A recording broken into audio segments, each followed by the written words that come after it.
me suis aussi dit dans mon cœur que lorsque nous prêchons l'évangile, nous tenons compte. C'est-à-dire, nous serrons les gens à pouvoir se repentir comme nous voulons. Bon, mais ici, je vois l'attitude de Jésus. Je me mets un peu à l'écart pour voir si nous condamnons plus, alors nous ne comprenons vraiment pas ce que nous faisons.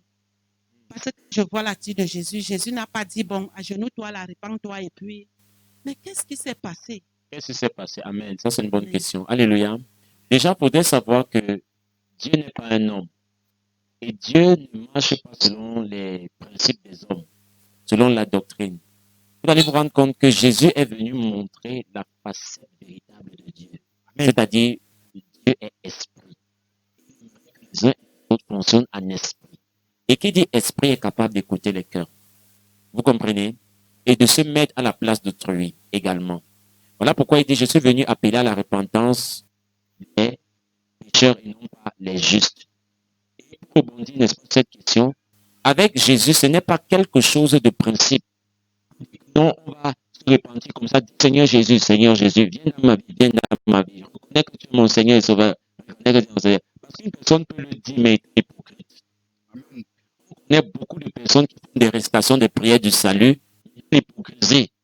Même il sait que finis-moi tes choses, parce que je dis ça devant les gens, c'est comme ça là. Je pense qu'il va venir comme ça, être ridicule devant la foule. Mieux, je dis aussi que je me repens. Pourtant, dans son cœur, le gars n'est même pas prêt.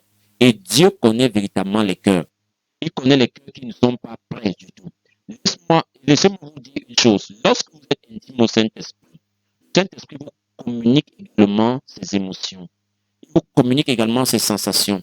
De telle sorte que vous pouvez être à côté d'une personne, vous voyez si cette personne est sincère ou pas.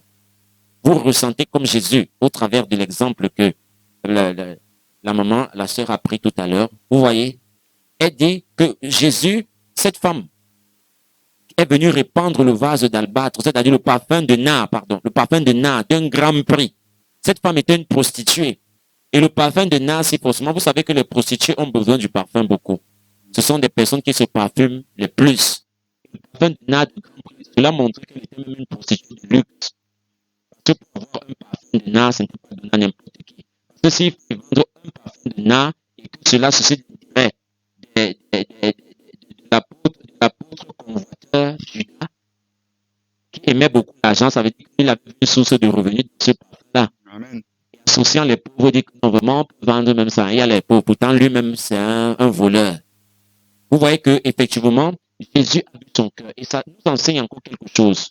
Ça veut dire que le cœur que tu as à l'intérieur, puisque le cœur, généralement, ne se voit pas de prime abord. N'est-ce pas? Amen. Hein, ma fille?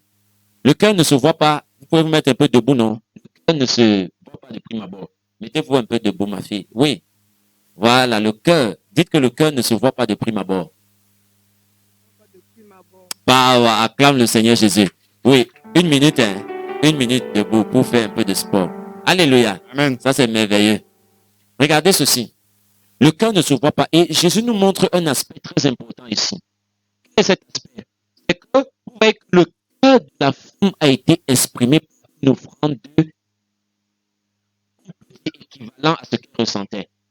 Si ce papa avait un grand prix, c'était l'intérêt de plusieurs. Elle pouvait prendre n'importe quoi pour venir couler à Jésus. Peut-être un parfum de senteur alternative. Vous voyez que ça n'aurait pas eu le même impact. Voyez-vous cela? Elle est venue avec ce qui a de la valeur. C'est pourquoi, laisse-moi te dire, l'enseignement que tu